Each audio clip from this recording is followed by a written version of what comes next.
রব যখন দুনিয়াতে কোনো মানুষকে পাঠায়, যখন মায়ের উদর থেকে সে দুনিয়াতে প্রসব করে, ওই সময় কি ওই বান্দার, ওই সন্তানের কোনো গুনাহ থাকে? একটু একটুও না, এক অংশও না, এক চিমটিও না, গুনাহই নাই। রব বলছে হজ আদায় করো, নবজাতকের বাচ্চার মতো হয়ে যাইবা।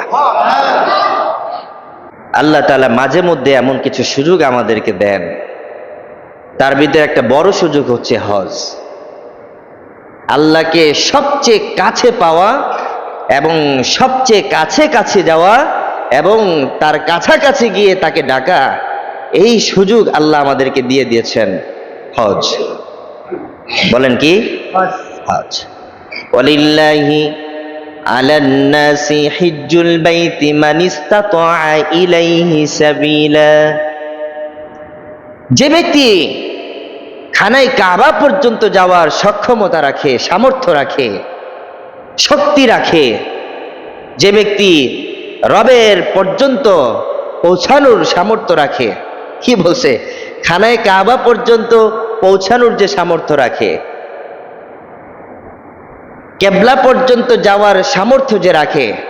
আচ্ছা, আল্লাহ বলছেন যে ব্যক্তি মক্কা শরীফে যাওয়ার সামর্থ্য রাখে, মক্কাতে কি আছে? খানায় কাবা। খানায় কাবা কার ঘর? আল্লাহর ঘর। সেখানে তো ভাই হাজর আসওয়াদ আছে, দামি দামি পাথর মিশ্রিত একটা খানায় কাবা। বলা হয় এর মধ্যে আল্লাহ তাআলার তাজাল্লি এবং রহমত নাজিল হয়। খোদ যেন আপনি রবের সামনাসামনি চলে গেছেন। আল্লাহ কি বলছেন? মানিস্তাতা ইলাইহি সাবিলা, যে ওই দিকে যাওয়ার সামর্থ্য রাখে, শক্তি রাখে, ক্ষমতা রাখে, সক্ষমতা রাখে, সে যেন তার রবের জন্য হজ আদায় করে, সে যেন তার রবের জন্য বাইতুল্লাহ শরীফ জিয়ারত করে, বাইতুল্লাহ শরীফ তাওয়াফ করে। আল্লাহ তার বান্দাকে আল্লাহর দিকে ডাকছে, এখানে আসো, আসলেই তুমি আমার দেখা পাইবা। তো বান্দা বলতেছে আমি তো নামাজ পড়ি, নামাজে কি তোমাকে পাবো না? আমি রোজা রাখি, রোজা রাখলে কি তোমাকে পাবো না? আমি যাকাত আদায় করি, যাকাত আদায় করলে কি আমি তোমাকে পাবো না? আল্লাহ বলছে পাবে তো, সেখানেও আমাকে পাওয়ার সুযোগ আছে। তাহলে হজ আদায় করব কেন? আল্লাহ বলছেন তুমি এই জন্য হজ করবা, তুমি যে বলছো নামাজ পড়ি, ওই রবকে তো দেখি না, রোজা রাখি, কই রবকে তো দেখি না, যাকাত আদায় করি, কই রবকে তো দেখি না। তো আমি তোমাকে রব দেখার জন্য ব্যবস্থা করে দিছি, তোমার রবের তাজাল্লি দেখার জন্য ব্যবস্থা করে দিছি। লক্ষ লক্ষ মানুষ সেই রবের তাজাল্লি দেখার জন্য খানায় কাবার দিকে ছুটে যায়। বলো বান্দা, তোমার খায়েশাত পূরণের জন্য আমি রাস্তা তৈরি করছি কিনা? তোমার আউশ মিটানোর জন্য আমি রাস্তা তৈরি করছি কিনা? তোমার ক্ষুধা নিবারণের জন্য আমি রাস্তা তৈরি করেছি কিনা? বান্দা বলবে করেছো। যদি তুমি সামর্থ্য থাকো চলে আসো বান্দা আমার কাছে, বলো লাব্বাইক, বলো লাব্বাইক, আমি রব হাজির হয়ে গেছি। রব বলবে তুমি লাব্বাইক বলেছো, আমি বলছি লাব্বাইক হে আমার বান্দা। তুমি রবের কাছে এসে বলেছো লাব্বাইক আল্লাহুম্মা লাব্বাইক, হে রব, হে আল্লাহ, আমি হাজির, আমি হাজির হয়ে গেছি। আমি ধরে রাখতে পারি নাই, আজকে শত শত মাইল পাড়ি দিয়ে, কিলোমিটার পাড়ি দিয়ে তোমার তাজাল্লি দেখার জন্য চলে আসছি। রব তুমি ডেকেছো আমায়, আমি সেই ডাকে সাড়া দেওয়ার জন্য তোমার দরবারে চলে আসছি। রব বলবে বান্দারে চলে আসছো আমাকে দেখার জন্য, আমিও চলে আসছি তোমার কাছে। মান হাজ্জা লিল্লাহ ফালাম ইয়ারফুস ওয়ালাম ইয়াফসুক রাজাআ কায়াউমিন ওয়ালাদাতুম। রব যখন দুনিয়াতে কোনো বান্দাকে পাঠায়, বান্দার কোনো গুনাহ থাকে? নবী বলেছেন আল্লাহ তাআলা যখন দুনিয়াতে কোনো মানুষকে পাঠান তখন ওই মানুষের কোনো গুনাহ থাকে? বুঝেন নাই আমার কথা? না আওয়াজ নাই কে? না আপনাদের গুনাহ নিয়ে আসছেন আপনারা? রব যখন দুনিয়াতে কোনো মানুষকে পাঠায়, যখন মায়ের ওদর থেকে সে দুনিয়াতে প্রসব করে, ওই সময় কি ওই বান্দার ওই সন্তানের কোনো গুনাহ থাকে? একটু একটুও না, এক অংশও না, এক চিমটিও না, গুনাই নাই। রব বলছে হজ আদায় করো, নবজাতকের বাচ্চার মতো হয়ে যাইবা। রব বলছে হজ আদায় করো, মান হাজ্জা লিল্লাহ, নবী বলছেন যে ব্যক্তি আল্লাহ তাআলার জন্য হজ আদায় করে, ফালাম ইয়ারফুস ওয়ালাম ইয়াফসুক, হজ আদায় করার সময় কোনো গুনাহ করে না, অশ্লীলতা ছড়ায় না, অশ্লীল কোনো চিন্তা রাখে না, হজ আদায় করার পর নিজেকে বদলায়। নবী বলেছেন কায়াউমিন ওয়ালাদাতু উম্মু, সে ওই ঘর থেকে এমন ভাবে ফিরল যেমনটা একটা নবজাতক বাচ্চা তার মায়ের উদর থেকে দুনিয়াতে ভূমিষ্ঠ হয়। কোনো গুনাহ থাকে না, মাসুম হয়ে বাইর হয়। সে তার রবের কাছ থেকে মাসুম হয়ে তার জায়গায় চলে আসবে। এখন থেকে তার নতুন জীবন, নতুন লাইফ শুরু। সব গুনাহ মাফ, পিছের সব গুনাহ মাফ।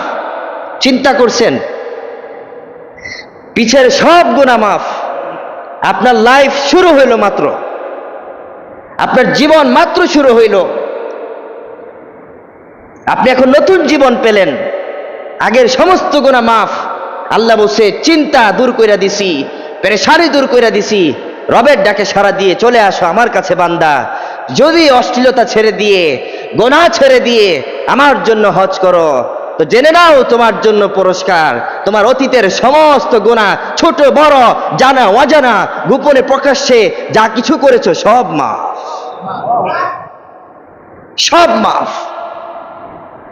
ইবলিস শুধু একটা বার বলুক আমি আপনার হুকুম পালন করার জন্য রেডি আছি, আল্লাহ তাআলা তখনই ঘোষণা দিবে তোর সব মাফ। ইবলিস কি করে নাই? হাজার হাজার বছর আগে যে মানব জাতির সৃষ্টি, তার আগেই ইবলিসকে আল্লাহ জান্নাত থেকে খেদাই দিছে। তার আগে ইবলিসকে জান্নাত থেকে বিতাড়িত করছে। ইবলিস শুধু একবার বলুক হে আল্লাহ, যে কাজের জন্য, যে কাজটা অস্বীকার করার কারণে তুমি আমাকে বের করে দিছো, যাও আমি আজকে ওই কাজটা করব, তোমার হুকুম মানবো। আল্লাহ সাথে সাথে বলবে তোর সব মাফ করে দিব, সব মাফ। ফেরাউন যদি ওই মুহূর্তে, যখন তাকে পানিতে চুবানো হয়, কাদা খাওয়ানো হয়, যদি সে এর আগেই, ডুবার আগেই সে যদি চিন্তা করত কিভাবে 12টা পথ হয়ে গেল, কিভাবে সম্ভব 12টা পথ হয়ে যাওয়া, 12টা প্রতিনিধি দলের জন্য 12টা রাস্তা হয়ে গেছে তার চোখের সামনে, এটা দেখার পরও তার চিন্তায় আসে নাই এটা কে করে দিল, এমন রাস্তা কার পক্ষে সম্ভব করা। সে যদি তখনই চিন্তা করে নদী পার না হয়ে যদি সেখানে দাঁড়িয়ে বলতো মুসা তোমার প্রতি ঈমান আনলাম, তোমার রবের প্রতি ঈমান আনলাম, আল্লাহ তখনই ঘোষণা দিত ফেরাউনের 400 বছরের জিন্দেগিতে যত অপরাধ করছে সব মাফ, সব মাফ। আল্লাহ ক্ষমা করাকে পছন্দ করেন, আর যে ক্ষমা চায় তাকেও পছন্দ করেন। কি ভেবেছেন আমার আল্লাহকে? আমার আল্লাহ কেমন? ধরা যায় না, ছোঁয়া যায় না, বোঝা যায় না, উপলব্ধিতে আসে না। কি আজব বিষয়! অটোমেটিক আমার গুনাহ মাফ, গোপনে আল্লাহ মাফ করে দিল। সে রব আমাদের ডাকতেছে।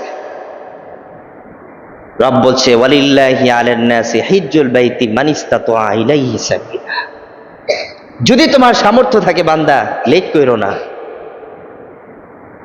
সম্পদের মায়া অন্তরে লুকাই রাখো না। এই বান্দা একটা আইফোন কিনে ফেলো, বান্দা একতলা বাড়ি বানাইছো, আরেকতলা বাড়ি বানানোর জন্য টাকা জমায় রাখছো, ওই বাড়িটা বানাইতে গিয়া তোমার লাগবে কমপক্ষে 10 থেকে 15 লাখ, ঠিক না? একতলা বাড়ি বানাইতে কত টাকা লাগে? 10 থেকে 15 না, ধরেন না 10 থেকে 15। আমাদের গ্রাম অঞ্চলে এখন একতলা বাড়ি বানাইতে এরকমই লাগে, 15-16 এরকম লাগে। বান্দারে একতলা বাড়ি বানাইছো, আউশ মিটে নাই, আরেকতলা বাড়ি বানানোর জন্য অপেক্ষা করতেছো আর ব্যাংকে টাকা জমাইতেছো। ডিপোজিট ব্যাংক খুলে রাখছো, নিজের লাইফ ব্যাংক খুলে রাখছো। এরকম অনেক মানুষ আছে নিজের জন্য একটা লাইফ ব্যাংক খুলে রাখে, অর্থাৎ সে মারা গেলে তার সমস্ত সম্পত্তির মালিক সন্তানরা পাবে, তার নামে হয়ে যাবে, কিন্তু সে তো মৃত। সে মরলেই এই সম্পত্তি সন্তানদের হাতে চলে আসবে, ওয়ারিসদের হাতে চলে আসবে। আল্লাহ বলছে, বান্দারে জমা রাখছো, তোর লাইফকে বাজি রেখে তুই জমা রাখছো, যেন তুই মারা যাওয়ার পর তোর সন্তানরা এই সম্পদের মালিক হয়। তুই দুনিয়ার জন্য তোর জানকে বাজি রাখছো, আর তুই তোর রবকে দেখার জন্য, তোর রবের ডাকে সাড়া দেওয়ার জন্য কি তোর জানকে বাজি রাখতে পারলি না? মাত্র 3 থেকে 4 লাখ। কত থেকে কত লাখ? 3 থেকে 4 লাখ, ধরেন 5 লাখ, ধরেন 5 লাখ। বান্দা 15 লাখের মধ্যে, আরে যে 15 লাখ তুই জমাইছ, ওই 15 লাখ তো আমি তোরে দিছি, আমি তোকে সুযোগ করে দিছি, ব্যবস্থা করে দিছি, রিজিকের রাস্তা খুলে দিছি। তুই 15 লাখ জমাইছ এক মাসে, তুই যদি ওই 5 লক্ষ টাকা 15 থেকে 5 যদি আমার রাস্তায় ব্যয় করস, তো আমি তো চাইলে যেখানে তুই এক মাসে 15 লাখ কামাইছ, ওইখানে তো আমি পরবর্তী মাসে তোর জন্য 20 লাখের ব্যবস্থা করে দিতে পারি। না না, এটা তো আমার ব্রেনে ঢুকবে না। কি রে, কি বলে এটা?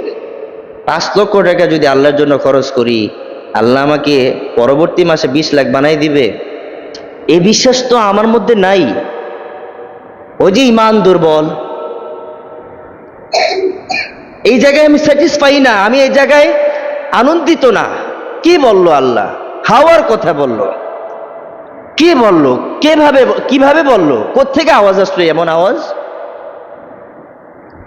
কে এমন কাজ করে? বোকার কাজ। না দেখেই আল্লাহর রাস্তায় 5 লক্ষ টাকা দিয়ে দেয়, না দেখেই। কে বলল তাকে না দেখেই আল্লাহর রাস্তায় 5 লক্ষ টাকা খরচ করে ফেলে? শুধু এই কথার উপর বিশ্বাস করে খরচ করো, আল্লাহ বাড়াই দিবে।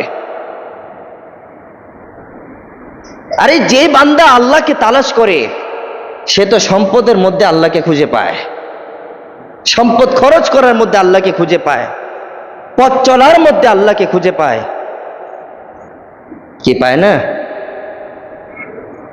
এক ব্যভিচারী নারী রসুলের দরবারে আসছে, এসে বলতেছি, ইয়া রাসূলুল্লাহ, আমি এত বড় অপরাধ করছি, ক্ষমার অযোগ্য, আমাকে শাস্তি দেন।